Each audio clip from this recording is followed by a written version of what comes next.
नमस्कार प्यारे दोस्तों, आपका बहुत बहुत स्वागत है हमारे इस सेशन में। और आज के इस सेशन में हम दोस्तों शारीरिक शिक्षा के सबसे best unit kinesiology and biomechanics के बारे में चर्चा करेंगे। आइए दोस्तों, तो शुरू करते हैं बिना टाइम गवाए। जैसा कि आप जानते हैं, किनेसियोलॉजी और बायोमैकेनिक्स, किनेसियोलॉजी के जनक जो हैं दोस्तों अरस्तु माने जाते हैं, और बायोमैकेनिक्स के जनक जो हैं अल्फांजो जी ब्रोली को कहा जाता है।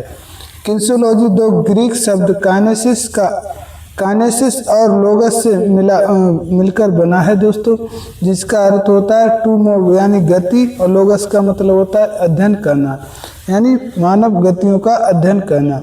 इसमें एनाटॉमी फिजियोलॉजी जो है and psychology, anatomy physiology and psychology का उपयोग किया जाता है, यानी इनको मिलाकर क्या किया जाता है, किनेसियोलॉजी का अध्ययन किया जाता है। ये हमारा एनाटॉमी, ये फिजियोलॉजी और ये साइकोलॉजी, और इसके बीच में जो भाग बन रहा है दोस्तों, ये कॉमन भाग है, ये दोस्तों बनता है हमारा किनेसियोलॉजी क्या। इसके बाद हम बात करते हैं बायोमैकेनिक्स। बायोमैकेनिक्स भी दोस्तों दो ग्रीक शब्दों से मिलकर बना है, जिसे हम कहते हैं बायोमिस जीवित और मैकेनिक्स में यांत्रिक, यानी जीवित व्यक्तियों के यांत्रिक गतियों का, जीवित व्यक्तियों, प्राणियों, मनुष्यों की गति संरचना पर यांत्रिक नियम, ठीक है, फिजिक्स लॉ के अनुप्रयोग का अध्ययन करता है, फिजिक्स लॉ के अनुप्रयोग का अध्ययन करता है। और ये शरीर का अध्ययन एक मशीन के रूप में करता है। ये क्या करता है दोस्तों, इस शरीर का अध्ययन तो करता है, लेकिन एक मशीन के रूप में करता है। इसमें दोस्तों मशीन के रूप में करता है, ठीक है। आगे देखते हैं दोस्तों किनेसियोलॉजी किनेसियोलॉजी क्या है।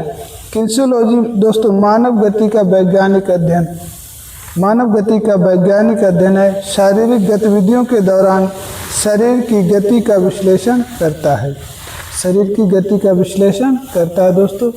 आगे देखते हैं बायोमैकेनिक्स क्या। बायोमैकेनिक्स जीवित जीवों पर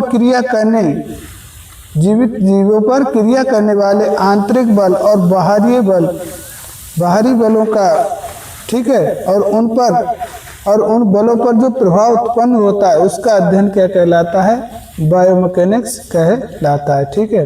क्या कहलाता है, बायोमैकेनिक्स कहलाता है।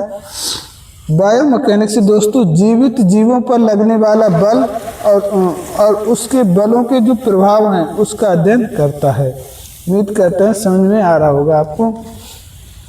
हम बात करते हैं काइनेमैटिक। काइनेमैटिक क्या है दोस्तों, काइनेमैटिक में एम छिपा है क्या, जैसा कि आप देख पा रहे होंगे, एम छिपा होता है, और इस एम से ही हम पता चला लेते हैं कि ये मोशन का अध्ययन करता है, काइनेमैटिक और माशी मोशन, ठीक है।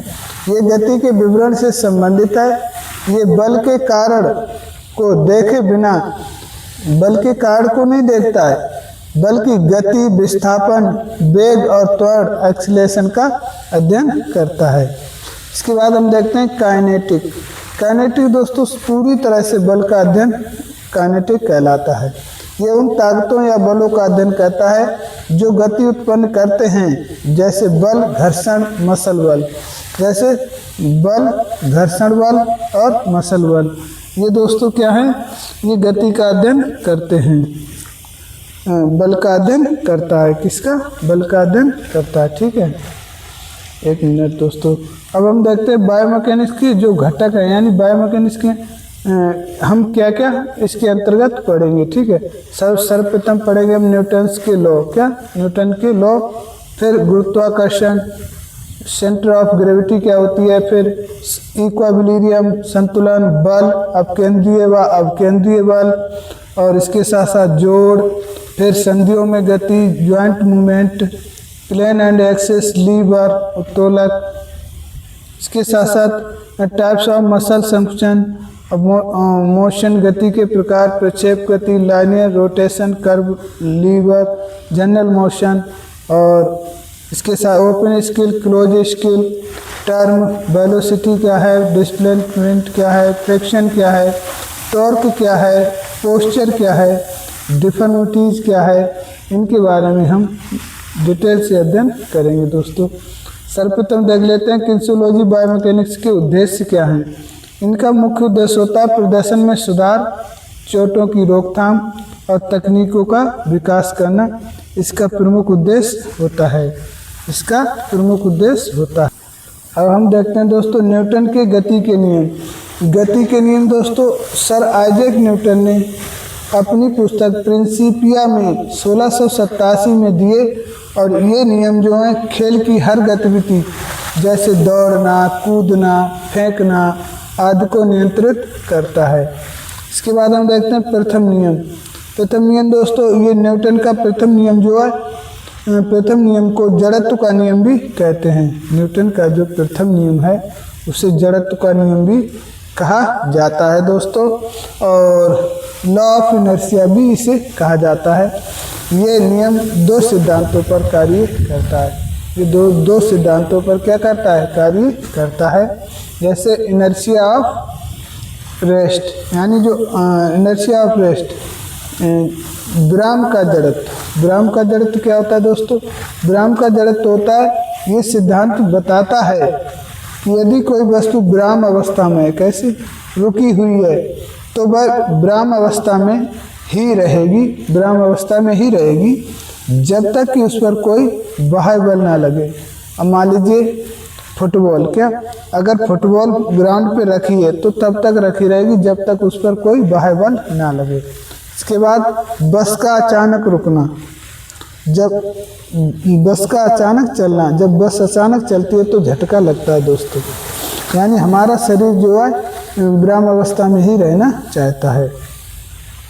कालीन को डंडा मारना, डंडा मारने पे धूल के कण क्या हो जाते हैं दोस्तों? उड़ जाते हैं। इसका मतलब जो है दोस्तों जो कालीन है वो अपनी अवस्था में ही रहना चाहती है, ठीक है। कालीन नहीं दोस्तों, जो धूल के कण है वो अपनी अवस्था में ही रहना चाहते हैं, और डंडा मारने से कालीन जो है नीचे की तरफ जाती है, धूल के कण अपने स्थान पर ही रुके रहते हैं, इस वजह से वो अलग हो जाते हैं, ठीक है। इनर्शिया ऑफ मोशन, यानी विराम का जड़त्व हो गया, अब हो गया गति का जड़त्व। गति का जड़त्व ये सिद्धांत बताता है कि यदि कोई वस्तु गतिमान अवस्था में है तो वो गति में ही रहेगी भैया जब तक उस पर बाह्य बल ना लगे, ठीक है। जैसे बस का अचानक रुकना, बस जब अचानक रुकती है तो क्या होता है? हमारा शरीर आगे की तरफ पे झुक जाता है। क्यों झुक जाता है? क्योंकि वो गति में ही रहना चाहता है। समझ में आ रहा भैया? गति में ही रहना चाहता है, ठीक है। इसके बाद न्यूटन की गति का दूसरा नियम देखें भाई। दूसरा नियम क्या कहता है?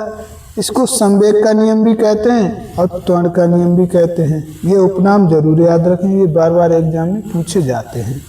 और इसे साथ साथ इसे प्रतिफल का नियम भी कहते हैं, जिसे रिजल्टेंट फोर्स भी कहा जाता है इंग्लिश में, ठीक है। तो हम देखते हैं कि न्यूटन की गति का दूसरा नियम जो है दोस्तों, इसे संवेग का नियम, त्वरण का नियम, प्रतिफल का नियम भी कहते हैं।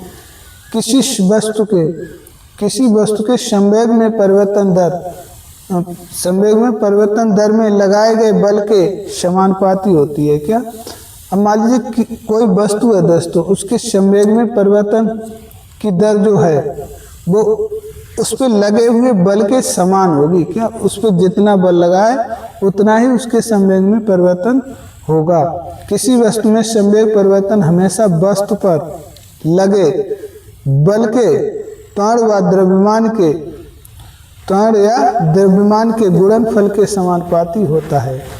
बल गुणा त्वरण के बराबर समानुपाती होता है।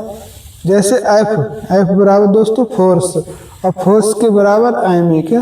फोर्स, और फोर्स जो है हमारा फोर्स के बराबर हो गया हमारा IMA, यानी ये हो गया IMA एक्सलेशन, और IM बराबर हो गया मास। क्या? मास यानी द्रव्यमान इनटू और त्वरण। द्रव्यमान और त्वरण के गुणनफल के बराबर दोस्तों क्या होता है? संवेग में परिवर्तन होता है। जैसे कि हमने बल लगाया अब हमारे बल, जितना बल लग रहा है वो द्रव्यमान और त्वरण के गुणनफल के बराबर होगा। ठीक है, ऐसे समझ लीजिए दोस्तों। अब शॉटपुट फेंकना, जैसे हम शॉटपुट फेंकते हैं दोस्तों, तो हम जितना बल लगाते हैं तो शॉटपुट का वजन और शॉटपुट को कितनी दूर फेंकना है उतना हमें फोर्स लगाना पड़ता है। ठीक है, बॉल कैच करते समय हाथ को पीछे खींचना, क्या जैसे बॉल पकड़ते हैं तो हाथ को थोड़ा सा पीछे खींच लेते हैं, क्योंकि उसके द्रव्यमान उसका द्रव्यमान जो है और प्लस उसमें जो त्वरण है, जिस त्वरण से बॉल आ रही है और उसके साथ साथ उसमें कितना वजन है, उसके आधार पर हम दोस्तों उसे क्या करते हैं, पकड़ते हैं। पकड़ने के बाद उतनी स्पीड से पीछे हाथ को खींच लेते हैं जिससे कि उसके त्वरण में कमी हो जाती है। ठीक है, अब हम देखते हैं दोस्तों न्यूटन का तीसरा नियम। क्या तीसरा नियम क्या कहता है? न्यूटन का तृतीय नियम कहता है law of action and reaction, यानी क्रिया प्रतिक्रिया का नियम। दोस्तों प्रत्येक क्रिया बल के लिए एक समान और विपरीत क्रिया होती है।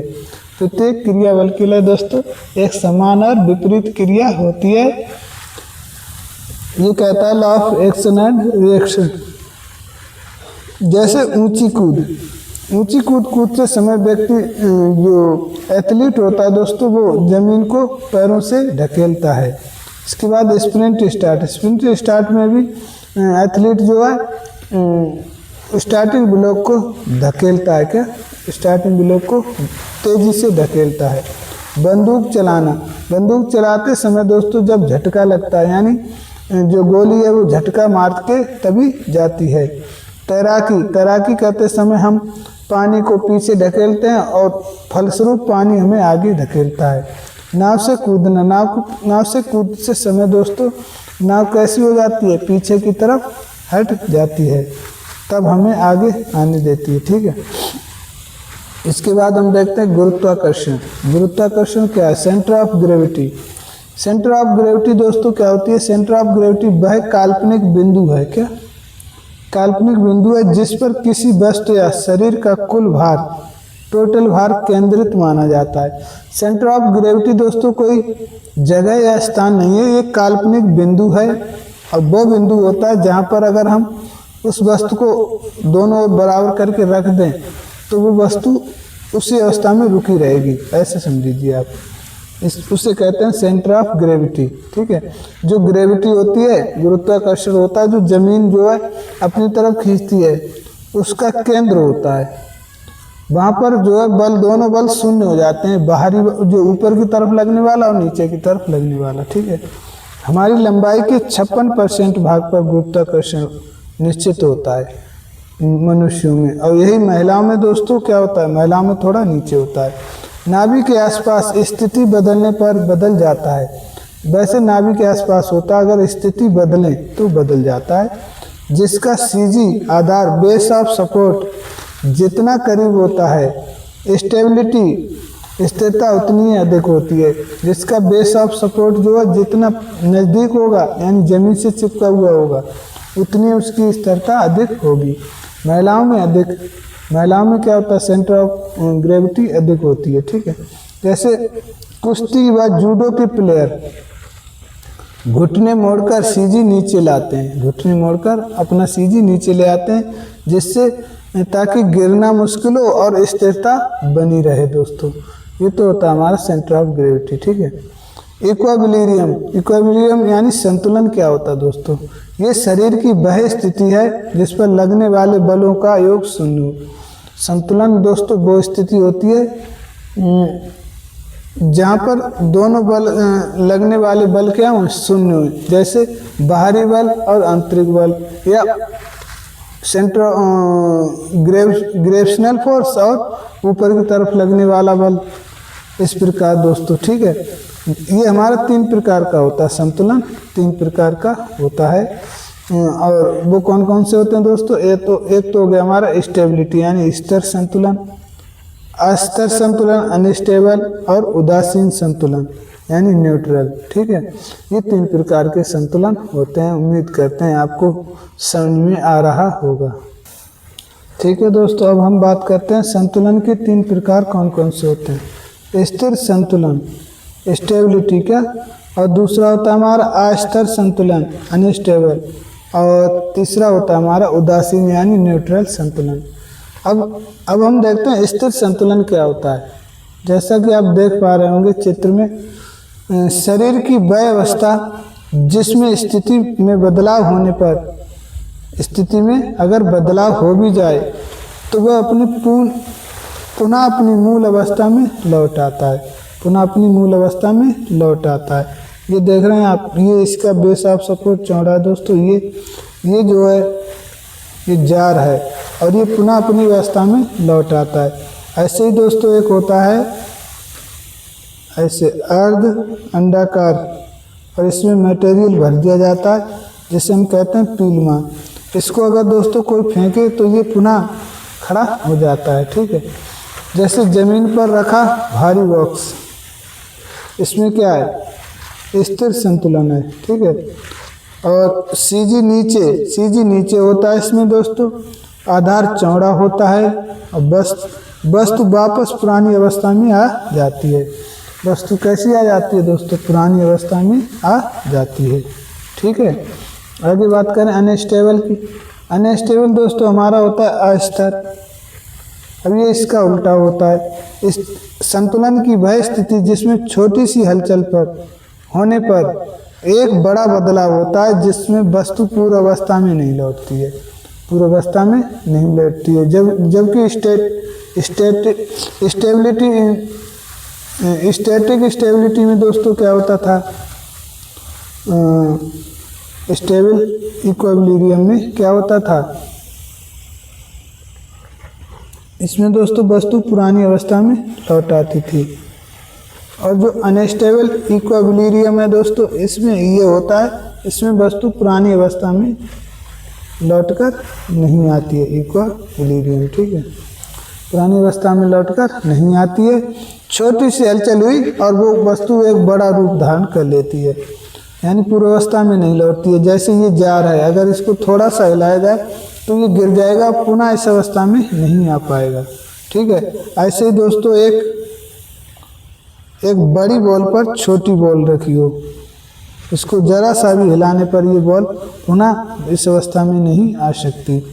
अब इसका दोस्तों विशेषता क्या होती है, सीजी ऊंचा होता है। यहाँ देख रहे हैं आप, यहाँ सीजी ऊंचा है क्या, आधार छोटा होगा, आधार छोटा है क्या, इसका भी आधार क्या है, छोटा है। और अवस्था बदलती है, अवस्था इसमें क्या होती है, बदलती है, किसमें, अस्थिर में। ठीक है, अब हम बात करते हैं न्यूट्रल में। न्यूट्रल में क्या क्या होता है दोस्तों, तो न्यूट्रल इक्विलिब्रियम जो होता है हमारा, इक्विलिब्रियम ये वस्तु की या पदार्थ की वह अवस्था है जिसमें वस्तु की स्थिति बदलती है लेकिन सीजी नहीं बदलता है। वस्तु की स्थिति तो बदलती है दोस्तों, लेकिन सीजी पॉइंट नहीं बदलता है। ठीक है, सीजी नहीं बदलेगा, वस्तु की स्थिति बदलती रहेगी। जैसे भैया मान लीजिए आप मैदान पर लुढ़कती गेंद का, मैदान पर लुढ़कती गेंद या बेलन, इसमें क्या होता है, इसमें सीजी नहीं बदलेगा, वस्तु की स्थिति बदलती रहेगी, सीजी एक ही स्थान पर रहेगा क्योंकि समान मात्रा में ये लुढ़क रही है। क्या, सीजी समान स्तर पर रहता है, इसमें आधार बदलता रहता है, स्थिति नई व स्थिर होती रहती है, लेकिन सीजी नहीं बदलता है। ठीक है, अब हम बात करते हैं दोस्तों फोर्स यानी बल। बल कितने प्रकार के होते हैं, बल तो दोस्तों वैसे कई प्रकार के होते हैं, लेकिन जो हम किनेसियोलॉजी बायोमैकेनिक्स में अध्ययन करते हैं वो हमारे होते हैं, गति करते समय 2 बल लगते हैं कोई, और वो भी गति होनी चाहिए दोस्तों चक्रीय, क्या, चक्रीय गति। ठीक है, तो सेंट्रीपिटल फोर्स दोस्तों और सेंट्रीफ्यूगल फोर्स। यहाँ आप ध्यान रखेंगे पीटल जब कोई वस्तु पीटी जाती है दोस्तों तो वो केंद्र में ही पीटी जाती है। जैसे मान लो लोहार होता है, वो केंद्र में रखकर पीटता है, ऐसे ध्यान रखिए। तो ये अभिकेंद्रीय बल होता है दोस्तों, ये बल हमेशा वस्तु को वृत्ताकार पथ में घुमाने के लिए केंद्र की ओर लगता है। जैसे ये मान लीजिए कोई ये घुमा रहा है क्या, हैमर, क्या हैमर। तो इसमें बल जो है दोस्तों केंद्र की ओर लगेगा, ठीक है, किसमें, हमारे सेंट्रीपिटल में, ठीक है, केंद्र की ओर बल लग रहा है, अधिक बल लग रहा है। अब ये हमारा हो गया सेंट्रीफ्यूगल फोर्स। अब केंद्रीय बल, फ्यूगल मीन्स फेंकना, यानी फेंकने के लिए लगाया हुआ बल। इसमें वस्तु ये हमारी, मान लीजिए ये हम फेंक रहे हैं क्या, हैमर, और इसमें दोस्तों सेंट्रीपिटल फोर्स में दोस्तों बल जो है बाहर की तरफ अधिक लगता है, बाहर की तरफ अधिक लगता है। और ये एक आभासी बल है जो घूमती हुई वस्तु को केंद्र से बाहर की ओर लगती है, लगाता है क्या, केंद्र से बाहर की ओर लगता है। यह एक आभासी बल है जो घूमती हुई वस्तु में, ठीक है, केंद्र से बाहर की ओर लगता है, केंद्र से बाहर की ओर लगता है। जैसे हैमर छोड़ते समय, जब हम हैमर छोड़ते हैं तो दोस्तों सेंट्रीपिटल से सेंट्रीफ्यूगल फोर्स अधिक हो जाता है, जिस वजह से वस्तु जो है बाहर की तरफ, दूर की तरफ चली जाती है। जब दोनों बल समान मात्रा में होते हैं तो वस्तु क्या करती है, तो वस्तु अपने आप अपने स्थान पर ही घूमती रहती है, ठीक है दोस्तों। अब हम देखते हैं दोस्तों ज्वाइंट। ज्वाइंट का अर्थ क्या होता है, अगर आपसे कोई पूछे ज्वाइंट का अर्थ क्या होता है तो आप क्या बताएंगे। ज्वाइंट दोस्तों शरीर, जोड़ यानी इसका अर्थ होता है जोड़ शरीर का वह भाग है जहाँ दोस्तों दो या दो से अधिक हड्डियाँ आपस में मिलती हैं, आपस में मिल जाती हैं, जो स्थिरता प्रदान करती हैं क्या, और गति मूवमेंट को सुगम बनाते हैं। दो हड्डियां आपस में मिलकर एक तो स्थिरता प्रदान करती हैं और गति या मूवमेंट को क्या करते हैं, आसान बना देती हैं, ठीक है, इसको कहते हैं जोड़। वैसे जहाँ दो या दो से अधिक हड्डियां आपस में मिलती हैं उसे जोड़ कहते हैं। और ये जोड़ जो है दोस्तों स्थिरता प्रदान करते हैं हड्डियों को, और इसकी वजह से मूवमेंट जो है वो आसानी से हो जाता है। अब हम बात करते हैं जोड़ के प्रकार, क्या, जोड़ों के प्रकार, ठीक है दोस्तों, जोड़ों के प्रकार।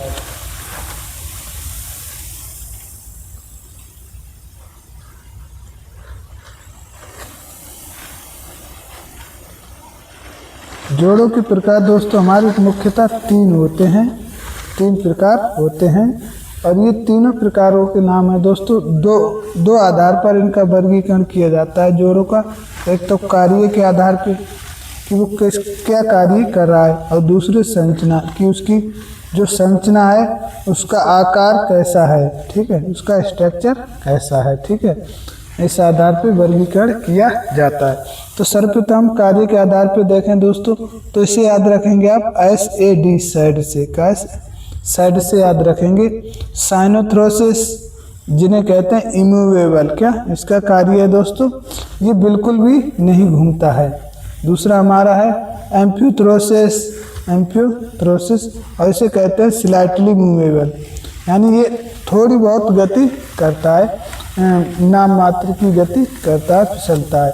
डायथ्रोसिस का मतलब दोस्तों 10 दिशाओं में, यानी कार्टिलेजिनियस, एक मिनट दोस्तों, कार्टिलेजिनियस इधर नहीं आएगा, इधर आएगा हमारा डायथ्रोसिस, और ये होता है दोस्तों फ्रीली मूवेबल, क्या, फ्रीली मूवेबल, ठीक है, मूवेबल, ठीक है, यानी पूरी तरह से ये घूम सकता है, ठीक है। इसके बाद संरचना के आधार पर अगर हम बात करें तो ये हमारे जो हमारे साइनोथ्रोसिस होता है, ये फाइब्रस प्रकार के होते हैं, ठीक है। और ये हमारे जो अर्धचल होते हैं वो कार्टिलेजिनियस होते हैं, यानी कार्टिलेज के बने हुए होते हैं, और इनकी संरचना कैसी होती है, कार्टिलेज की बनी हुई होती है। इसके बाद जो हमारे फ्रीली मूवेबल हैं वो साइनोवियल संरचना के होते हैं, यानी दोस्तों ये इनमें साइनोवियल फ्लूइड भरा हुआ रहता है, जिसकी वजह से गति करने में पूरी मदद मिलती है। ठीक है, अब हम देखते हैं दोस्तों जो हमारे फाइब्रस जॉइंट हैं वो कहाँ कहाँ पाए जाते हैं। तो हम देखते हैं इनके, सबसे पहले हम देखते हैं अर्थ। ये वे जोड़ हैं जिनमें बिल्कुल भी गति नहीं होती है और इन जोड़ों के बीच में मजबूती से रेशेदार ऊतक फाइब्रस टिश्यू होते हैं जो हड्डियों को मजबूती से जकड़े रहते हैं दोस्तों। और ये पाया जाता है सिर में। क्या इन्हें सूचर जॉइंट भी कहते हैं, क्या फाइब्रस या सूचर जॉइंट भी कहते हैं। ठीक है, क्योंकि दोस्तों ये सिर में पाए जाते हैं और सिर के बीच में ऐसे ऐसे जैसे सिलाई की जाती है, स्टिच लगाए जाते हैं दोस्तों। किसी का पैर फट जाए, त्वचा कट जाए तो उसी प्रकार से सूचर जॉइंट जो हैं एक दूसरे को जकड़े हुए रहते हैं। इसके बाद सूचर दोस्तों, ये जोड़ सिर में कांटेदार होते हैं। कैसे? कांटेदार के रूप से जुड़े होते हैं, जैसे सैस्टल सूचर, लंबार्ड सूचर और पैराइटल सूचर। ये 3 प्रकार के सूचर जो हैं सिर में पाए जाते हैं दोस्तों।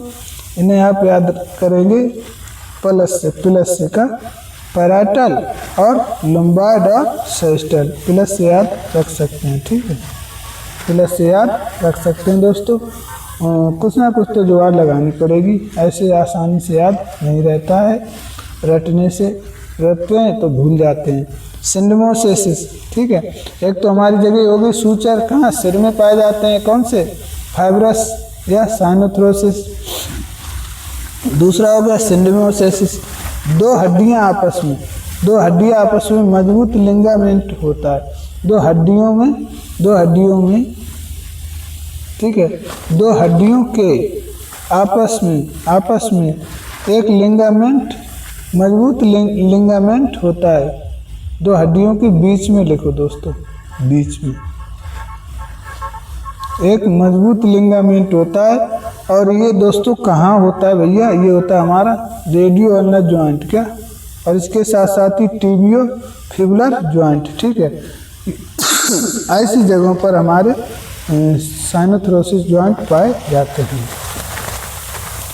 इसके बाद तीसरी जगह हमारी है दोस्तों सूचर जॉइंट्स की, वो है गम्फोसिस। क्या? गम्फोसिस एक जोड़ एक दूसरे को एक सॉकेट द्वारा जकड़े रहते हैं दोस्तों। कैसे? एक सॉकेट द्वारा जकड़े रहते हैं। और अगर हम रेडियो अल्नर की बात करें दोस्तों, तो रेडियो अल्नर जाके ऐसे दोस्तों आपस में जुड़ी हुई होती हैं आगे। ठीक है, आगे जाके, और इसके बाद हमारा शुरू हो जाता है कार्पल्स। ठीक है, और ये गम्फोसिस जो है, जो एक जोड़ एक दूसरे को सॉकेट द्वारा पकड़े रहते हैं। जैसे ये दोस्तों हमारा हो गया, ये टीथ हो गया, क्या, टीथ, और ये टीथ को पकड़े हुए रहता है ऐसे, क्या हमारा ये, ठीक है, जिससे हम कहते हैं मसूड़ा। क्या? मसूड़ा हमारे टीथ को पकड़े रहता है, एक सॉकेट द्वारा जकड़े रहते हैं। ये होता है दोस्तों, इसे कहते हैं पैग एंड सॉकेट जॉइंट। दांतों में पाया जाता है। कहाँ? दांतों में पाया जाता है। अब हम बात कर लेते हैं कार्टिलेजियस जॉइंट की। इन जोड़ों में बहुत कम गति होती है, बहुत कम। यहाँ हड्डियाँ आपस में कार्टिलेजियस के माध्यम से जुड़ी होती हैं, कार्टिलेज के माध्यम से जुड़ी होती हैं दोस्तों। जैसे सिंक्रोडायसिस। ये जॉइंट पूरी तरह से हायालिन कार्टिलेज से बने होते हैं और ये स्टर्नम व पसली के बीच पाए जाते हैं। जो हमारी सीने में, चेस्ट में स्टर्नम होती है, उसके और पसलियों के बीच में, यानी पसली जो है इसी किनसे, हायालिन कार्टिलेज के माध्यम से स्टर्नम से जुड़ी होती हैं। ठीक है दोस्तों, इसके बाद बात करते हैं सिम्फोसिस। क्या? सिम्फोसिस फाइब्रोकार्टिलेजियस जॉइंट। इनके बीच मजबूत पैड की गद्दी होती है। क्या? मजबूत पैड की गद्दी होती है। और ये हमारे कहाँ पाए जाते हैं? ठीक है, दो जगह पाए जाते हैं। जैसे इंटरवर्टिब्रल जॉइंट, रीढ़ में पाए जाते हैं। रीढ़ के बीच में मजबूत गद्दी होती है दोस्तों, तभी तो हम कूदते हैं या फांदते हैं तो रीढ़ की हड्डियाँ आपस में टूटती नहीं है। प्यूबिक सिम्फोसिस, कूल्हे के बीच में दोस्तों, ये जॉइंट महिलाओं में दोस्तों बच्चे पैदा करते समय क्या हो जाता है? थोड़ा मूवमेंट करता है, फैल जाता है, जिससे बच्चा पैदा होने में आसानी होती है। उम्मीद करते हैं आपको समझ में आ रहा होगा। तो हम देखते हैं दोस्तों नेक्स्ट पेज पे साइनोवियल जॉइंट, जो हमारे खुद 6 प्रकार के होते हैं, 6 प्रकार के होते हैं। तो इन्हें दोस्तों हम फ्रीली मूवेबल जॉइंट भी कहते हैं। क्या? फ्रीली मूवेबल जॉइंट भी कहते हैं, फ्रीली मूवेबल जॉइंट भी कहते हैं, ठीक है। और इन्हें साइनोवियल जॉइंट भी कहते हैं, साइनोवियल जॉइंट भी कहते हैं, ठीक है। अब हम देखते हैं इनका अर्थ क्या होता है। ये वे जोड़ हैं जो 2 हड्डियों के बीच एक तरल पदार्थ से भरी गुहा यानी साइनोवियल कैविटी रखते हैं, जो हड्डियों को हिलने डुलने मूवमेंट करने की अनुमति देते हैं, हिलने डुलने की मूवमेंट करने की अनुमति देते हैं। इनकी विशेषता क्या है? यहाँ हड्डियों के सिरों पर उपास्थि कार्टिलेज होती है। हड्डियों के सिरे पे क्या होती है? उपास्थि कार्टिलेज होती है, ठीक है। हड्डियों के सिरों पर उपास्थि का यानी कार्टिलेज होता है। उपास्थि कह लो या कार्टिलेज कह लो दोस्तों, ये होता है। और क्या होता है दोस्तों? जोड़ की चारों ओर एक कैप्सूल होता है। जोड़ की चारों ओर क्या होता है? एक कैप्सूल होता है जिसमें साइनोवियल फ्लूइड भरा होता है, जिसमें साइनोवियल फ्लूइड भरा होता है, और जो घर्षण को क्या करता है? कम करता है। घर्षण को क्या करता है? कम करता है, ठीक है।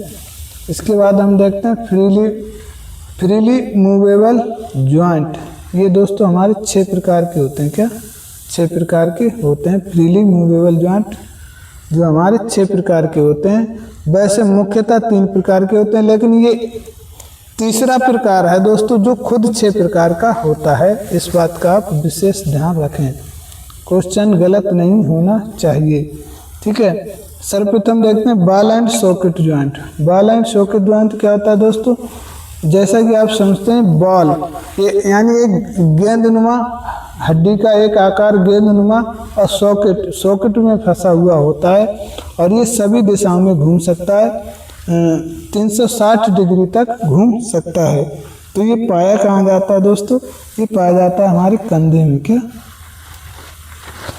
और हिप यानी कूल्हे के जॉइंट में, ठीक है। अगर हम इसकी एक्सिस की बात करें दोस्तों तो ये मल्टी एक्सियल होता है। क्या? मल्टी एक्सियल होता है। इसके बाद हमारा आता है दूसरे नंबर पर सैडल जॉइंट। सैडल जॉइंट कहाँ पाया जाता है दोस्तों?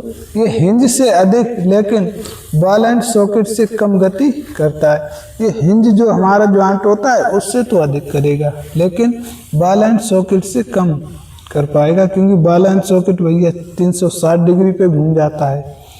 एग्जाम्पल अंगूठा। क्या? अंगूठा जो हमारा हाथ का अंगूठा होता है दोस्तों, और पैर का अंगूठा होता है, ठीक है। ये बायएक्सियल होता है। क्या? दो तरफा मूवमेंट कर सकता है, ठीक है। 2 तरफा मूवमेंट कर सकता है, ठीक है। और इसके बाद हिंज जॉइंट। हिंज जॉइंट दोस्तों इसे कब्जा जॉइंट भी कहते हैं, और इसे प्लेनर जॉइंट भी कहते हैं, ठीक है। अब बताइए दोस्तों कब्जा जॉइंट क्यों कहते हैं? जैसे हमारी किवाड़ होती है, दरवाज़ा होता है, उस पर दोस्तों कब्जा लगे हुए होते हैं साइड में, और वो कब्जा सिर्फ एक ही तरफ मुड़ने की अनुमति देते हैं, ठीक है। केवल एक ही दिशा में कब्जे की तरह, ठीक है, मूवमेंट होता है। जैसे दोस्तों कोहनी। क्या? कोहनी और घुटना एक ही तरफ मुड़ेगा, दूसरी तरफ मोड़ा तो टूट जाएगा उंगली में। और इनका एक्सेल क्या होता है? यूनी एक्सेल होता है। यूनी में दोस्तों होता है एक तरफा, ठीक है। इसके बाद हम देखते हैं चौथा साइनोवियल का चौथा वो होता है हमारा पीवट जॉइंट। क्या? यानी इसे कहते हैं धुरीदार जॉइंट। एक धुरी पर घूमने वाली गति होती है दोस्तों। ये कहाँ होती है? ये कहाँ पाया जाता है? गर्दन में पाया जाता है। एटलस और एक्सिस। क्या? एटलस और सर्वाइकल बन। एटलस और सर्वाइकल बन के बीच एक्सिस बनता है दोस्तों। और ये दूसरी जगह हमारी होती है radio ulnar joint. Radio ulnar joint, ठीक है। जो हमारी रेडियो और अल्नर जॉइंट होती हैं ये आपस में जाकर इसके ऊपर जो है कार्पल्स होती हैं। कार्पल्स क्या? वो फिसलती हैं, ठीक है, घूमती हैं। हाँ, तो एक ये हो गया और दूसरा हो गया हमारा गर्दन में, ठीक है। तो ये होता है हमारा दोस्तों यूनिएक्सियल, क्या यूनिएक्सियल होता है। हम देखते हैं दोस्तों ग्लाइडिंग जॉइंट, क्या ग्लाइडिंग जॉइंट, ग्लाइडिंग जॉइंट हमारा जो है इससे, ठीक है, प्लेन जॉइंट भी कहते हैं दोस्तों। हिंज जॉइंट को प्लेनर नहीं कहते हैं दोस्तों, अब प्लेनर कहते हैं ग्लाइडिंग जॉइंट को, क्या, ठीक है। यहाँ हड्डियाँ एक दूसरे पर फिसलती हैं, क्या फिसलती हैं, जैसे दोस्तों क्या कहती हैं, फिसलती हैं, जैसे कार्पल दोस्तों हाथ की कलाई में, ठीक है, टार्सल पाँव में, टार्सल पाँव में, ठीक है। और ये इनमें एक्सियल नहीं होता, इनमें नॉन एक्सियल होता है, यानी में कोई भी एक्सिस नहीं बनता है, ये सिर्फ एक दूसरे पर क्या करती हैं, फिसलती हैं, क्या। अब हम देखते हैं लास्ट जॉइंट कॉन्डिलाइट, क्या कॉन्डिलाइट दोस्तों ये दो दिशाओं में गति कर पाते हैं और इनमें गति होती है दोस्तों दाएं बाएं और ऊपर नीचे, ठीक है। और ये कहाँ पाया जाता है, ये मेटाकार्पोफाइलेंजिस जॉइंट है दोस्तों, जो हमारे हाथों में मेटाकार्पो के आगे जो हमारी फाइलेंजिस जुड़ती है, ये देखिए दोस्तों, ये जॉइंट है, देखिए ये, ठीक है, ये हमारा मेटाकार्पो, ये उभरा हुआ भाग, ये है हमारा ये उभरा हुआ भाग जो है दोस्तों, ये हमारा मेटाकार्पोफाइलेंजिस जॉइंट। क्योंकि दोस्तों ये हमारी मेटाकार्पो, ये हमारी मेटाकार्पो है और ये हमारी फाइलेंजिस शुरू हो जाती है। तो ये जो जॉइंट है, ये जॉइंट जो है इसको कहते हैं हम मेटाकार्पोफाइलेंजिस जॉइंट। और ये बायएक्सियल होता है, क्या इसमें दो एक्सिस पर गति होती है। उम्मीद करते हैं आपको समझ में आ रहा होगा। अब हम देखते हैं दोस्तों जॉइंट में मूवमेंट्स जो होती हैं वो कितनी कैसे होती हैं और कितने प्रकार से होती हैं।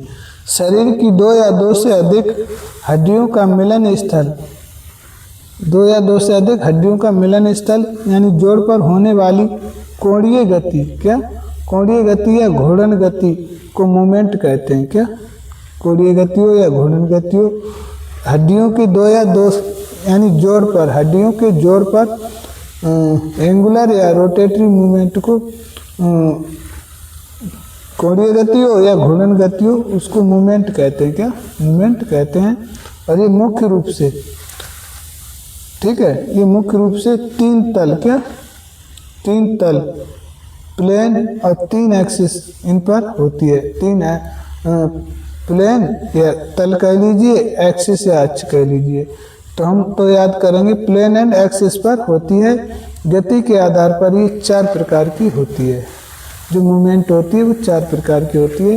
Number 1 gliding movement, number 2 angular movement, number 3 rotatory movement, number 4 circumduction movement. कई बार एग्जाम में भी पूछा है दोस्तों कि हमारी जो स्पाइन है वो कितने प्रकार के मूवमेंट कर सकती है, तो वो दोस्तों हमारी चार प्रकार की मूवमेंट कर सकती है।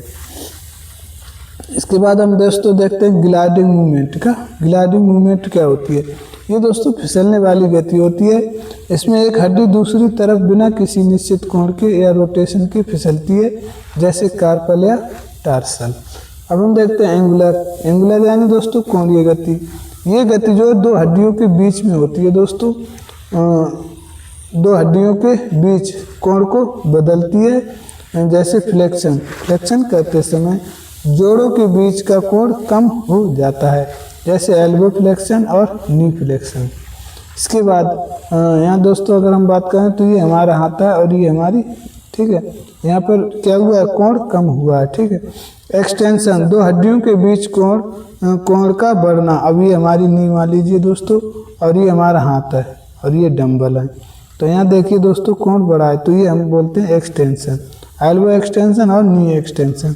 हाइपर एक्सटेंशन दोस्तों, जब जोड़ के बीच 180 प्लस यानी 180 की सीमा से 180 का कोण ये होता है दोस्तों, ठीक है, इससे हम कहते हैं स्ट्रेट एंगल। अब इससे भी अधिक मोड़ दिया जाए, इससे भी अधिक मोड़ दिया जाए तो ये दोस्तों हो गया हमारा हाइपर एक्सटेंशन। और ये कहाँ होता है दोस्तों? ये रीढ़ में होता है, ठीक है, रीढ़ में संभव है, ठीक है, और बॉल एंड सॉकेट में। एडेक्शन, एडेक्शन दोस्तों अंग अंग का शरीर की मध्य रेखा की ओर आना, अंग का शरीर की मध्य रेखा की ओर वापस आना। आर्म एडक्शन, जैसे दोस्तों ये आदमी खड़ा है, ये आदमी खड़ा है मान लीजिए, और इसका हाथ जो है पहले इधर था, अब आ गया इसके पास आ गया है, ठीक है। अब हम देखते हैं दोस्तों एबडक्शन। एबडक्शन में क्या होता है, एबडक्शन में एडक्शन का उल्टा होता है दोस्तों। उसमें शरीर की मध्य रेखा की तरफ आया था, पास में आया था, और इसमें मध्य रेखा से दूर जाएगा क्या, आप देख लीजिए एडक्शन। वो एबडक्शन दोस्तों अंग को शरीर की मध्य रेखा से दूर ले जाना, शरीर की मध्य रेखा से कहाँ ले जाना, दूर ले जाना, ठीक है। जैसे ये हमारा शरीर है और यहाँ से हमने जंपिंग जैग में दोस्तों हाथों को ऊपर करना, ऐसे समझ लीजिए, ठीक है। जंपिंग जैग में शरीर को हाथों को ऊपर उठाना, जैसे हाथ को बगल से ऊपर उठाना, ऐसे मान लीजिए, ठीक है। अब हम देखते हैं रोटेटरी मूवमेंट। रोटेटरी मूवमेंट यानी घूर्णीय गति दोस्तों। जब कोई हड्डी अपने ही अक्ष के चारों ओर घूमती है तो उसे कहते हैं दोस्तों रोटेटरी मूवमेंट। इसके बाद और ये होता है इंटरनल रोटेशन। इंटरनल रोटेशन भी होता है, जैसे अंग का मध्य रेखा मिडिल लाइन की तरफ घूमना। जैसे हमारा ये हाथ हो गया दोस्तों, अगर हम इसमें इंटरनल रोटेशन करें तो ये हमारा हाथ अभी मध्य रेखा की ओर घूम रहा है, और एक्सटर्नल रोटेशन करें तो ये ऐसे घूमेगा, ठीक है। अंगूठा हमारे नीचे की तरफ जाएगा और ये जो हमारी फिंगर होती है छोटी वाली, ये बाहर की तरफ आएगी, ठीक है। एक्सटर्नल रोटेशन की बात करें दोस्तों तो ये पैरों में भी होगा। अंग का मध्य रेखा की बाहर की ओर घूमना, अंग का दोस्तों मिड लाइन से बाहर की ओर घूमेगा, ठीक है, ठीक है। तब होगा हमारा एक्सटर्नल रोटेशन, ठीक है। अब हम बात करते हैं दोस्तों अपोजिशन। अपोजिशन क्या होती है, गति जिसमें अंगूठे और उंगलियां पकड़ना शामिल है। ये दोस्तों ये हमारा अपोजिशन हो गया, क्या अपोजिशन हो गया।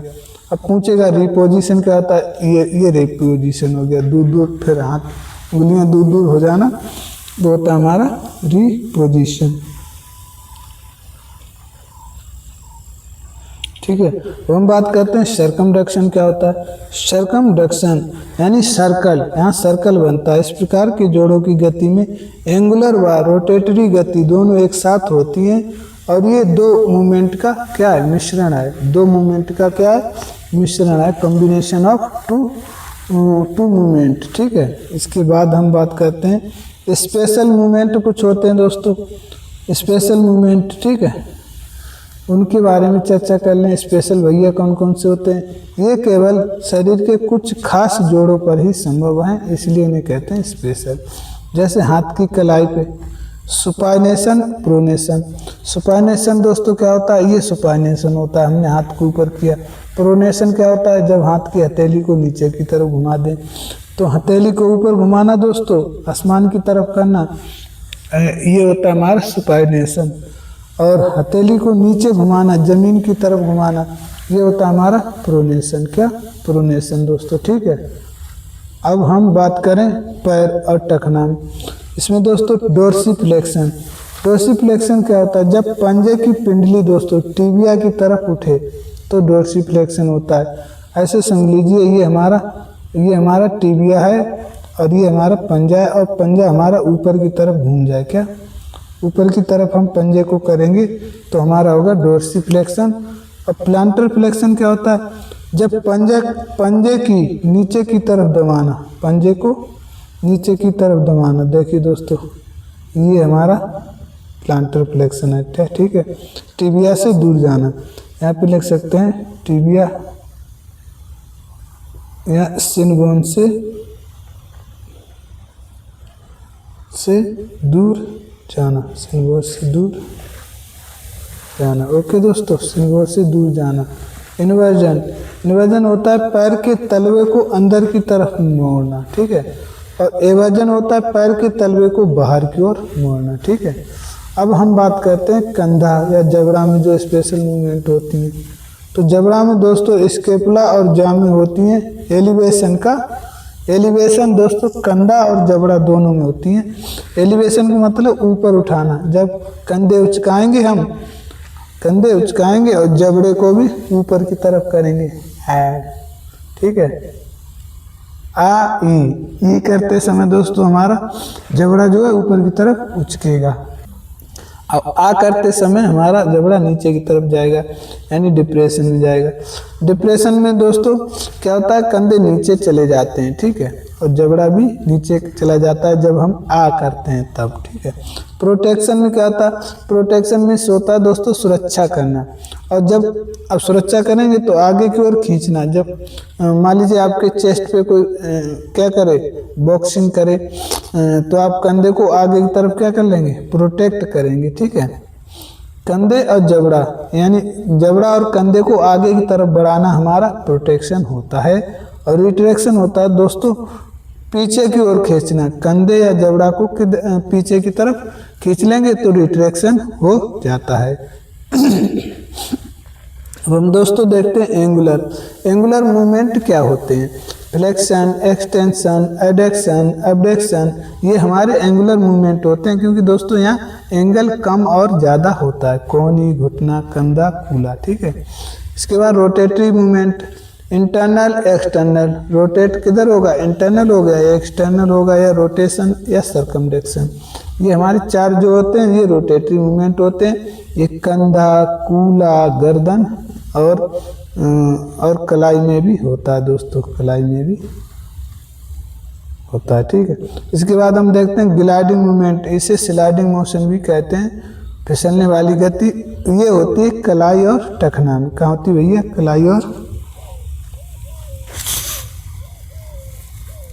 कलाई और टखना में होती है दोस्तों। और स्पेशल क्या, सुपानेशन, प्रोनेशन, हाथ पैर जबड़ा में, डोर्सिफ्लेक्शन और प्लांटर फ्लेक्शन, ये हमारी क्या है, स्पेशल मूवमेंट है दोस्तों।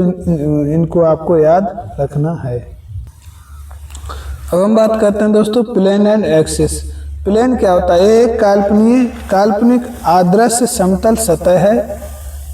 ये दोस्तों कल्पनाओं के द्वारा ही हमको समझना पड़ता है, क्योंकि ये प्लेन और एक्सिस जो है इन्हें हमें मानना पड़ता है, ठीक है। तो ये काल्पनिक आदर्श समतल है, एक सतह है दोस्तों, जहाँ शरीर के आर पार जाती है और गतियाँ इसी सतह के साथ साथ होती हैं। जो प्लेन होता है गति भी इसी के साथ साथ ही प्लेन में ही होती हैं। एक्सिस क्या है दोस्तों, यह एक काल्पनिक सीधी रेखा है जिसके चारों ओर जोड़ को घुमाया जाता है। जोड़ जो है घूमता है। यदि हमेशा गति जो है दोस्तों हमेशा अक्ष के प्रीपेंडिकुलर होती है, विपरीत दिशा में होती है। गति हमेशा दोस्तों एक्सिस के विपरीत दिशा यानी प्रीपेंडिकुलर होती है, ठीक है। अब हम बात करते हैं plane and axis. Plane and axis क्या है दोस्तों, इस शरीर में मुख्यतः 3 प्रकार के होते हैं भैया। कितने प्रकार, 3 प्रकार के होते हैं। सैजिटल प्लेन, क्या, सैजिटल प्लेन, ठीक है दोस्तों। तो सैजिटल प्लेन को याद रखने की तरीका है स्मॉल से याद रखेंगे तो आपको सैजिटल प्लेन के उपनाम याद रहेंगे। जैसे इसे सैजिटल कहते हैं, मीडियन प्लेन कहते हैं और लॉन्गिट्यूडिनल प्लेन भी इसे कहा जाता है। और ये दोस्तों ये तल जो है, ये जो प्लेन है शरीर को दाएं बाएं भाग में बांटता है। किस दाएं बाएं भाग में बांट देता है दोस्तों। ये मान लीजिए ये हमारा शरीर है, ठीक है, ये हमारा शरीर है और ये हमारे हाथ हैं। अब दाएं बाएं भाग में बांटेगी तो भैया ऐसे बांट देगा बीच में से, ठीक है, आर पार जाएगा, ठीक है, दाएं बाएं भाग में। अगर काल्पनिक रूप से ब्लेड को शरीर से काटें तो ब्लेड आगे और पीछे निकलता है दोस्तों। आगे से काटा बीच में से तो पीछे निकल जाएगी ब्लेड। इसमें गति दोस्तों आगे पीछे होती है, क्योंकि प्लेन भी आगे से आया पीछे की तरफ गया है काटते हुए, ठीक है। गति जो है आगे पीछे होगी। ये बीच में क्या है, बीच में से काट दिया दोस्तों, ठीक है। गतियाँ फ्लेक्शन और एक्सटेंशन कोहनी और घुटना में होती हैं दोस्तों। इसके बाद समरसॉल्ट, आगे की ओर कलाबाजी करते हुए चले जाओ, ठीक है। और सैजिटल प्लेन जो है शरीर को दोस्तों दाएं बाएं भाग में काटता है, ध्यान रखना। बीच में से काटता हुआ चला जाएगा, आगे से पीछे की तरफ जो है ब्लेड काटता हुआ चला जाता है, ये ध्यान रखें, ठीक है। और इसमें गति भी दोस्तों जिस तरफ से काटेगा उसी तरफ की गति होगी, ये भी ध्यान रखें, ठीक है। इसमें कन्फ्यूजन नहीं पालना है दोस्तों। इसके बाद हम देखते हैं फ्रंटल प्लेन। फ्रंटल प्लेन दोस्तों ये इससे हम याद रखेंगे फिल्म्स को से। ये फ्रंटल प्लेन, मीडियोलेटरल प्लेन और कोरोनल प्लेन और लेटरल प्लेन इतने उपनामों से जाना जाता है। ये तल शरीर को आगे और पीछे दो हिस्सों में बांटता है। ये दोस्तों फ्रंटल प्लेन जो है दोस्तों आगे और पीछे दो हिस्सों में बांटेगा। आगे मान लीजिए कोई ब्लेड है क्या, ये शरीर है, अब इधर से आप ब्लेड डालें, ऐसे समझ लीजिए दोस्तों आपके शरीर को आधा आगे निकाल दे और आधा पीछे कर दे, ठीक है। तो ये हो गया हमारा फ्रंटल प्लेन, ठीक है। ये तल शरीर को आगे और पीछे दो हिस्सों में बांटता है। इसमें गति जो दाएं बाएं होती है। हमने आपको बताया था जिधर से प्लेन काटेगा उधर की ही गति होगी, क्योंकि प्लेन में ही गति होती है, ध्यान रखें। जैसा प्लेन वैसी गति। ये शरीर को आगे पीछे दो भागों में बांट देता है। अब ब्लेड से काटने पर शरीर दोस्तों आगे और पीछे दो हिस्सों में बंटता है। इसे लेटरल प्लेन भी कहा जाता है। और गति जो है दोस्तों इसमें कैसी होगी, दाएं बाएं होगी, ध्यान रखें। गति जो है दाएं बाएं होती है। अब हम बात करते हैं दोस्तों गति कौन कौन सी होती है। तो इसमें गति जो दोस्तों होती हैं वो होती हैं एडक्शन और एबडक्शन, कंधा, कूल्हा, रीढ़ और गर्दन, ठीक है। और बात करते हैं हॉरिजॉन्टल प्लेन की।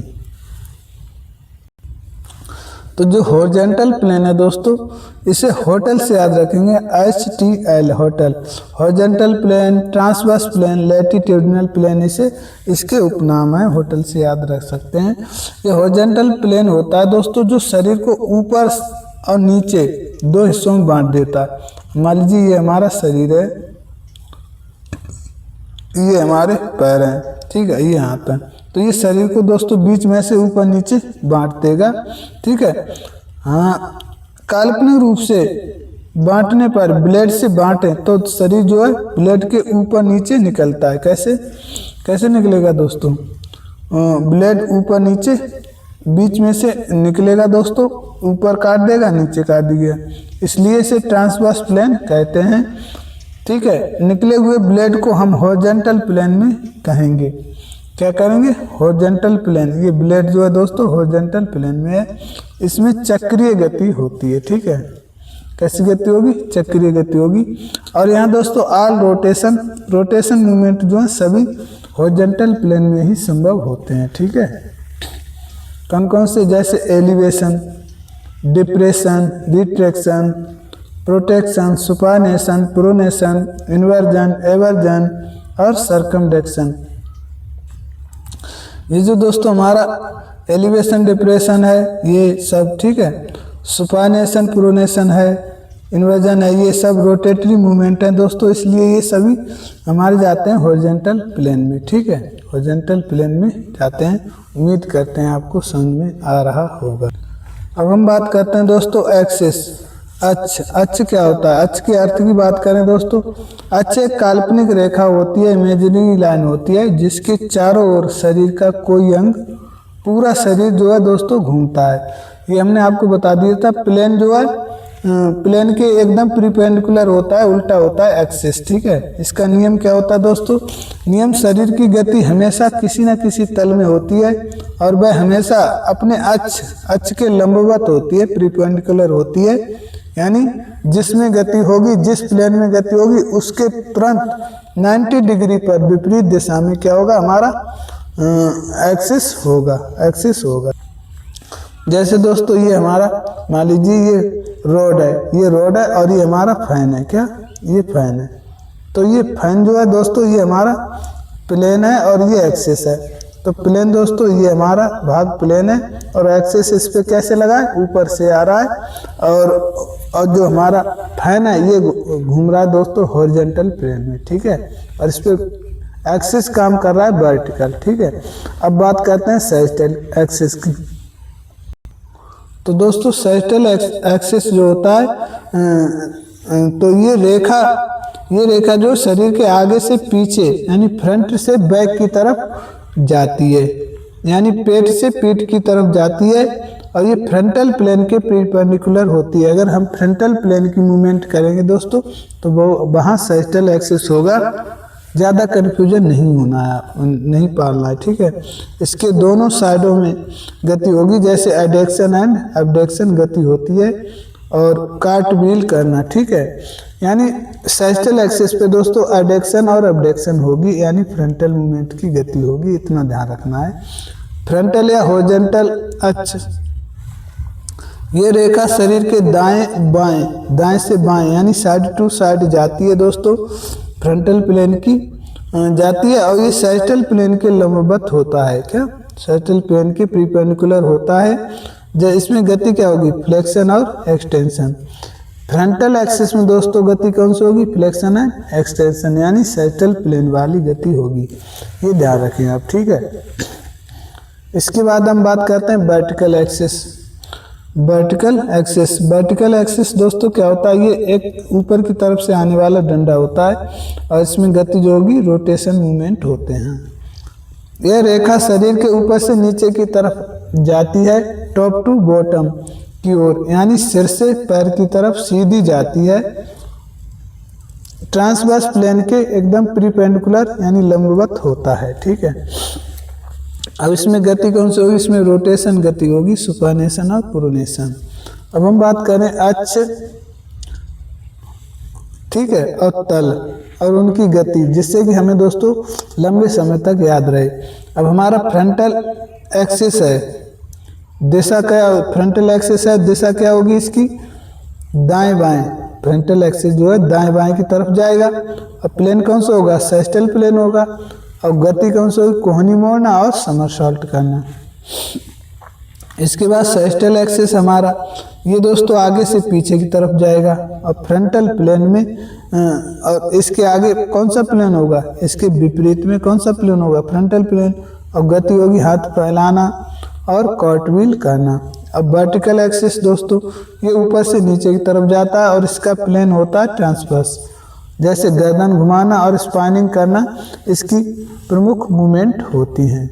उम्मीद करते हैं आपको समझ में आ रहा होगा दोस्तों, और इतनी मेहनत के लिए आप हमें एक लाइक कर सकते हैं दोस्तों और चैनल को सब्सक्राइब कर सकते हैं माय डियर फ्रेंड। अब हम दोस्तों समझते हैं लीवर। लीवर क्या होता है दोस्तों, लीवर के अर्थ के बारे में बात करें तो लीवर एक साधारण मशीन है दोस्तों, यह एक छड़ है जो एक कठोर छड़ की तरह काम करती है। लीवर क्या है, एक कठोर छड़ है जो साधारण मशीन है, या एक कठोर छड़ है, साधारण मशीन है जो एक कठोर छड़ की तरह काम करता है लीवर, ठीक है। या कठोर छड़ ही मान लीजिए और एक स्थिर बिंदु पर घूमती है, किसी स्थिर बिंदु पर घूमती है।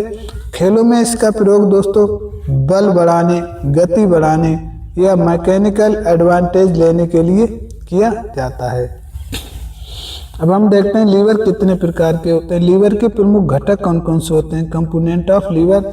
लीवर में कौन कौन से कंपोनेंट होते हैं, तो सर्वप्रथम हमारा होता है फलक्रम, जिसे हम कहते हैं एक्सिस। ये दोस्तों स्थिर जोड़ या अक्ष होता है। इसके बाद हम एल से देखते हैं लोड, रेजिस्टेंट, इसे भार कहते हैं। ये वस्तु जिसे उठाना है या शरीर का वजन, ठीक है। इफोर्ट, इफोर्ट को दोस्तों फोर्स भी कहते हैं। बल, मांसपेशियों का संकुचन या मसल बल, इसको कहते हैं इफोर्ट, ठीक है, शरीर में। लीवर का वर्गीकरण अगर हम करें दोस्तों, ये तीन प्रकार का, तीन श्रेणी का होता है। प्रथम श्रेणी का लीवर जो होता है हमारा, इसमें क्या होता है, इसमें प्रथम क्लास लीवर में दोस्तों फलक्रम जो होता है, फलक्रम भार व बल के बीच होता है, भार व बल के बीच होता है। ये देखिए दोस्तों, ऐसे याद रखें आप, इफोर्ट, फलक्रम और इसके साथ साथ ही इफोर्ट और लोड का लोड, ठीक है, ऐसे आप याद रख सकते हैं। एक मिनट दोस्तों, ये इफोर्ट हो गया, ये हमारा बीच में हो गया फलक्रम, फलक्रम ये इफोर्ट हो गया और ये फलक्रम बीच में हो गया, ये लोड हो गया और ये इफोर्ट हो गया, ठीक है। इसे संतुलन का लीवर भी कहा जाता है, साथ ही साथ इसे मल्टीपर्पज बहुउद्देशीय लीवर भी कहा जाता है, क्योंकि दोस्तों यहाँ एक्सिस और अक्ष में थोड़ा सा फेर बदल करके हम बल व गति का लाभ ले सकते हैं। वैसे दोस्तों इसका उदाहरण होता है सबसे बेस्ट सेसा। क्या सेसा, यहाँ मान लीजिए और ये बीच में दोस्तों एक्सिस है और यहाँ पर बच्चा बैठता है और इधर दूसरा बच्चा बैठता है और झूला झूलते हैं। ठीक है,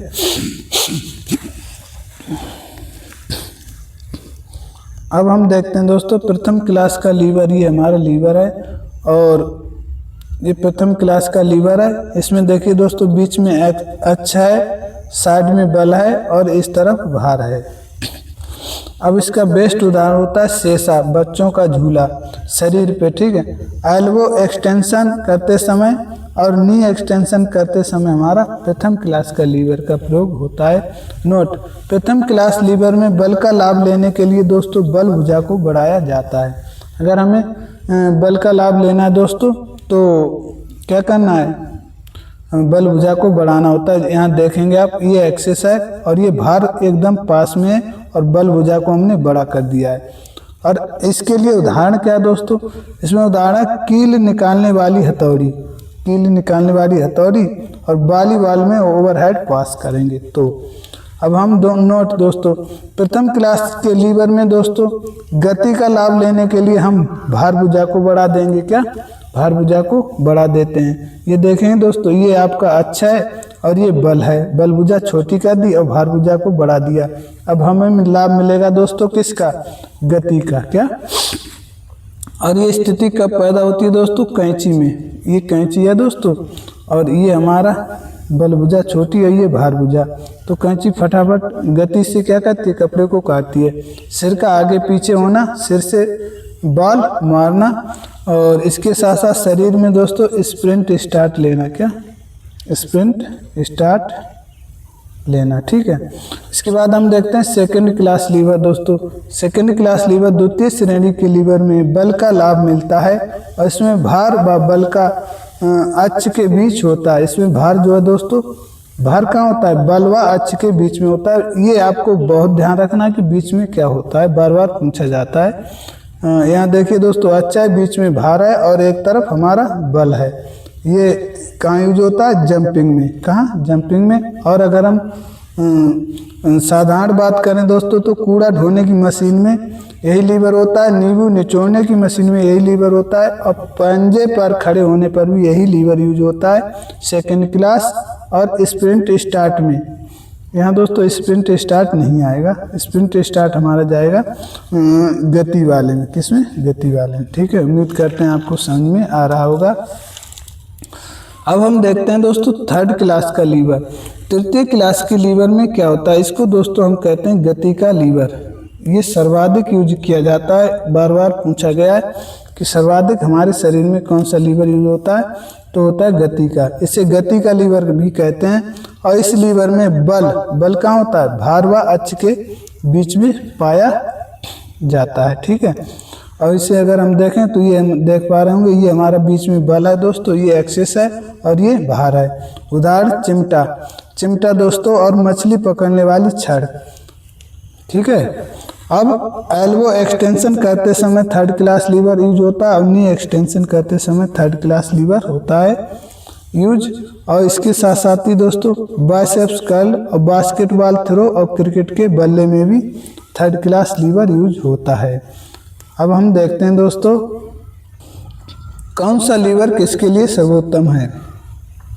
फर्स्ट क्लास का लीवर दोस्तों संतुलन के लिए सर्वोत्तम है और इसका यांत्रिक लाभ होता है बल 1 के बराबर होता है दोस्तों। क्या, 1 के बराबर होता है क्योंकि ये संतुलन का लीवर होता है। सेकंड क्लास का लीवर ये बल के लिए सर्वोत्तम होता है, इसका दोस्तों 1 प्लस यांत्रिक लाभ होता है। थर्ड क्लास लीवर होता है, ये भी दोस्तों ये हमारा 1 माइनस होता है, ये गति के लिए होता है। ठीक है, टाइप्स ऑफ मसल फंक्शन। हमारे शरीर में दोस्तों मसल फंक्शन कितने प्रकार से होता है उसके बारे में चर्चा की गई है। ठीक है, तो हम देखते हैं टाइप ऑफ मसल फंक्शन। हमारे शरीर में मसल फंक्शन के प्रकार 3 प्रकार से होते हैं और इन्हें हम जल्दी समझ लेते हैं। Isometric, isotonic, isokinetic.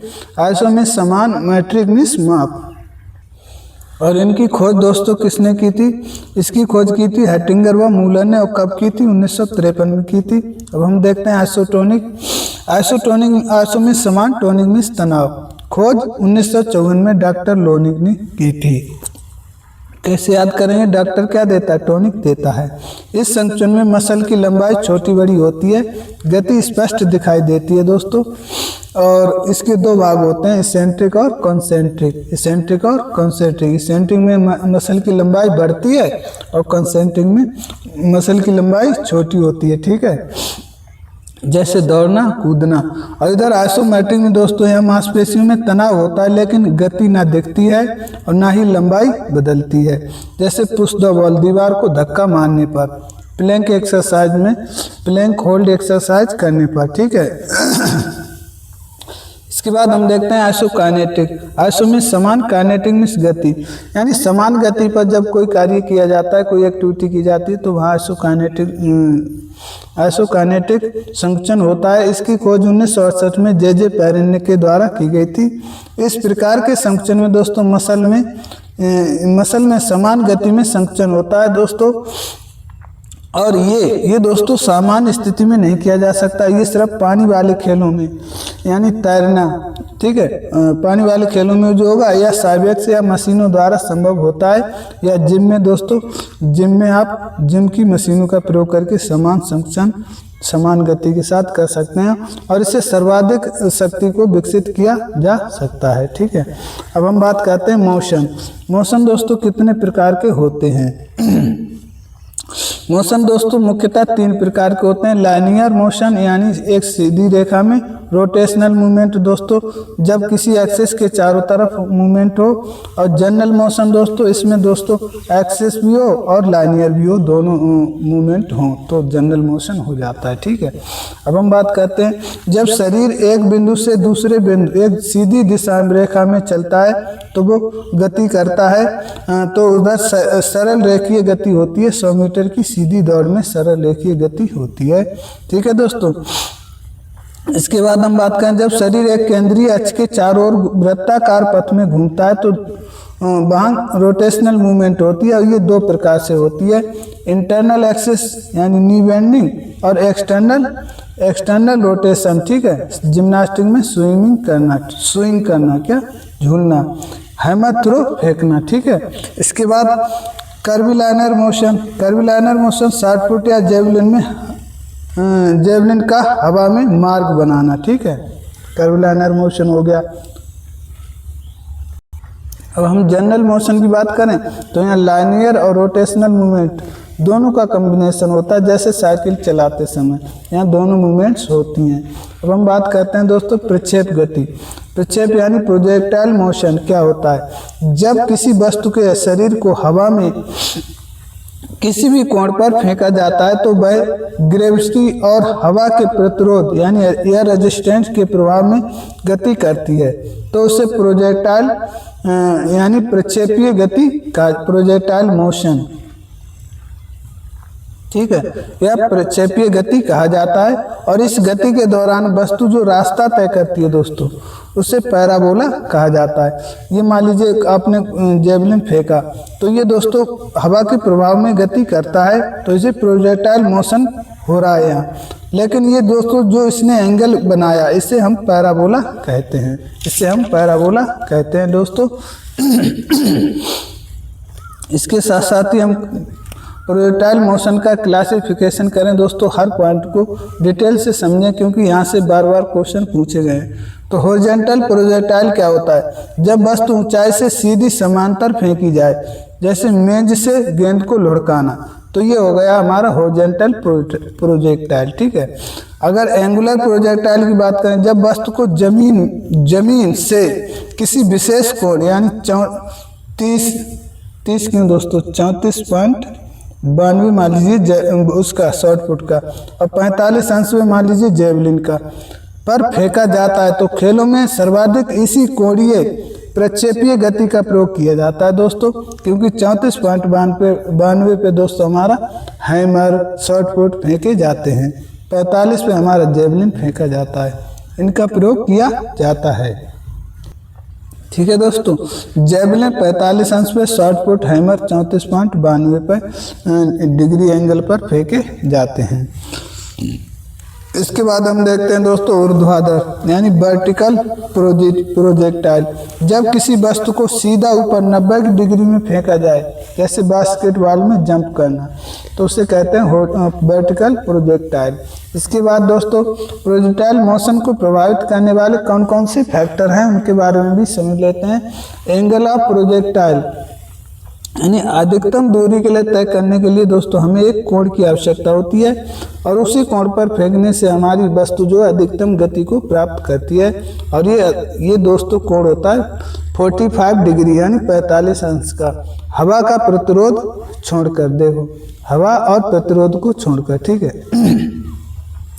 अब हम बात करते हैं प्रक्षेपण की ऊंचाई। जो प्रोजेक्टाइल है हो रहा है हमारा दोस्तों, उसकी हाइट इसका क्या प्रभाव पड़ता है। यदि वस्तु को जमीन से ऊपर की ओर ऊंचाई से फेंका जाता है, जमीन से ऊपर की ऊंचाई से फेंका जाता है, ऊपर की ऊंचाई से फेंका जाए दोस्तों, तो दूरी बढ़ जाती है। जैसे भाला फेंकते समय कंधे से ऊपर भाला रखा जाता है, ठीक है।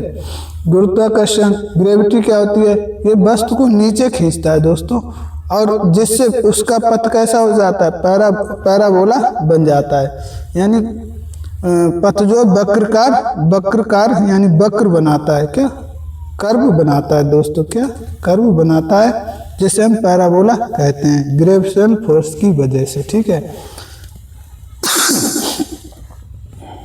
अब हम देखते हैं दोस्तों एयर रेजिस्टेंस यानी हवा का प्रतिरोध का क्या महत्व होता है।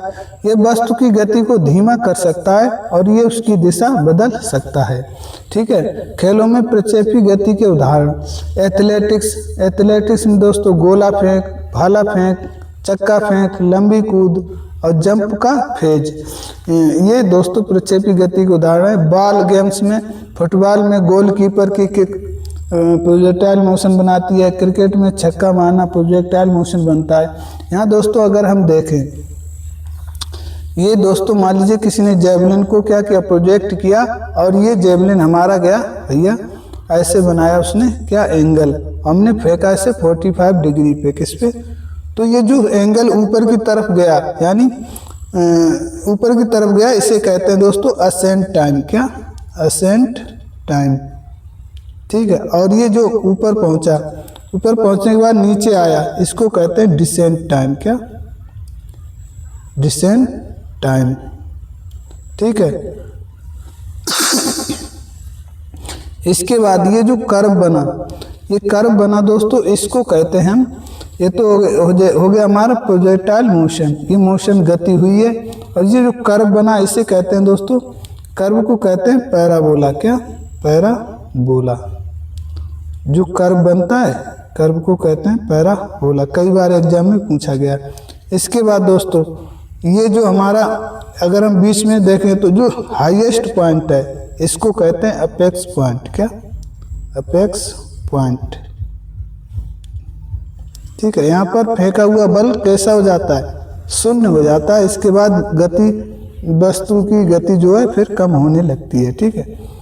ये हमारा होता है, ये शुरू से लास्ट तक जो फेंका गया है इसको कहते हैं, इसको कहते हैं रेंज, क्या जो दूरी तय की गई है उसे कहा जाता है दोस्तों रेंज, क्या उसे कहा जाता है रेंज। इस प्रकार हमारा प्रोजेक्टाइल मोशन से कोई भी क्वेश्चन नहीं छूटेगा। प्रोजेक्टाइल मोशन से दोस्तों एक भी क्वेश्चन नहीं छूटेगा। प्लीज़ दोस्तों आप वीडियो को लाइक करें और चैनल को सब्सक्राइब करें, क्योंकि दोस्तों हमने इतनी मेहनत से लगभग एक घंटा 15 मिनट होने वाले हैं दोस्तों, इतनी मेहनत से आपको डिटेल से समझाया दोस्तों, बहुत मेहनत लगती है। प्लीज़ वीडियो को लाइक करें, चैनल को सब्सक्राइब करें हमारे हैंड रिटन नोट्स के साथ बने रहने के लिए, और एट लास्ट तक वीडियो देखने के लिए आपका हृदय की गहराई के साथ दोस्तों आपका बहुत बहुत धन्यवाद। जय हिंद, जय भारत।